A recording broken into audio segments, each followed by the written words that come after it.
Our use of language is natural, it's a part of our everyday lives. Yet for some, it causes problems, complications. However, for others, and for you, if you read this book, it can give you unlimited rewards and advantages. This book is aimed at helping you to communicate more effectively. So where? Whether you want to use this in the workplace to communicate with colleagues, with your children, with that awkward relative, or even with your friends and socially, this book can give you strategies and techniques to help you really get your message across more effectively and in a way that people will be able to understand.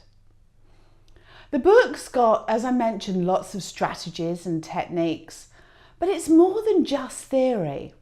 It's got tasks and activities that are strategically designed to help bring the theory into your everyday practice. So what's in the book? Let's have a look at each individual chapter. In the first chapter, it's all about helping you focus on what you want to achieve and prepares you for success. The second chapter gets straight into the communication side of things with the communication process and barriers to communication. We look at communication qualities such as confidence and also communication skills such as being able to ask questions, to give feedback and to listen. We then move on with chapter 3 to language is powerful. And our language is powerful.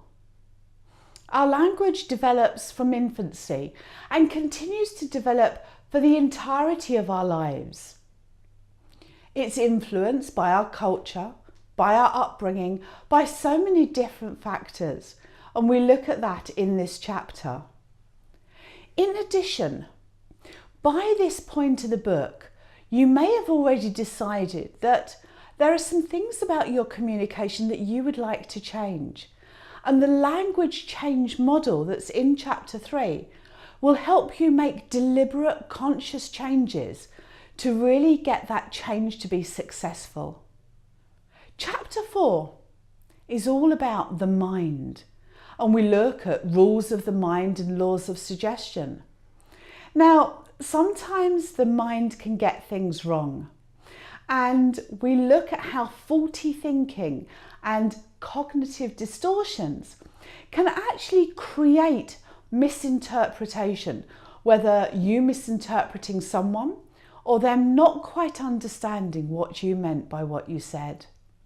Chapter number 5 is all about focus language. This is where we look at the impact and influence of negative and positive language and how to direct your language most effectively. In chapter 6, we focus on skills using language. Lots of different language types and techniques that you'll soon be able to use effortlessly and easily. You'll also start to get a grasp of when to use the more direct, unambiguous language and when it might be more appropriate, more beneficial to use indirect, permissive language. Chapter 7 is about telling stories. Metaphors, tales and stories are a great way of influencing thoughts, beliefs and attitudes in a way that fits with the heritage of every culture.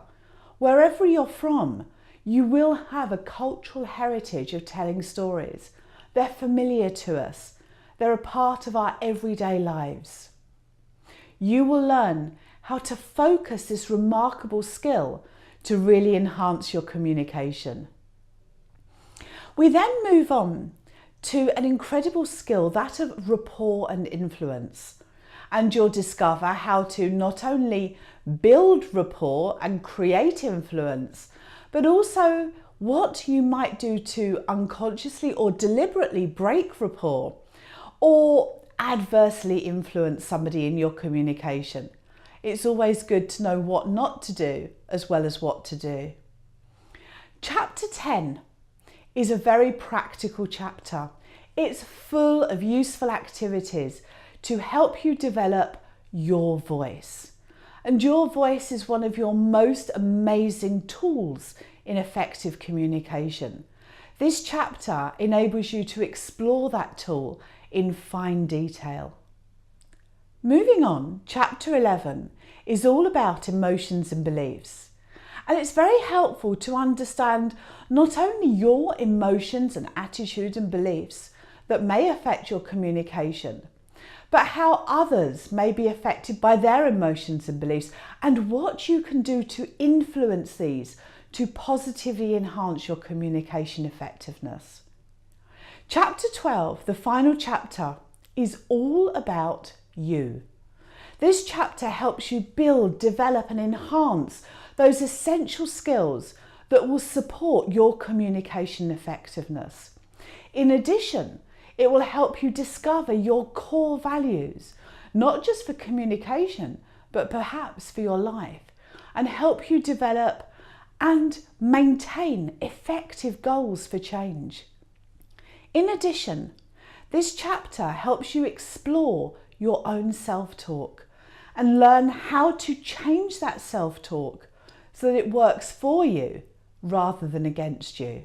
This book alone doesn't offer a magic wand. What it does offer you is a range of tried and tested strategies and approaches that, as you work through the book, as you engage with the activities and the reflections, you will start to change how you communicate. You'll build and develop essential skills that will last you long beyond the time of reading the book. How to Communicate More Effectively is now available to buy on Amazon. If you would like to improve your communication effectiveness, either click on the link below or search for it on Amazon. Thank you for watching.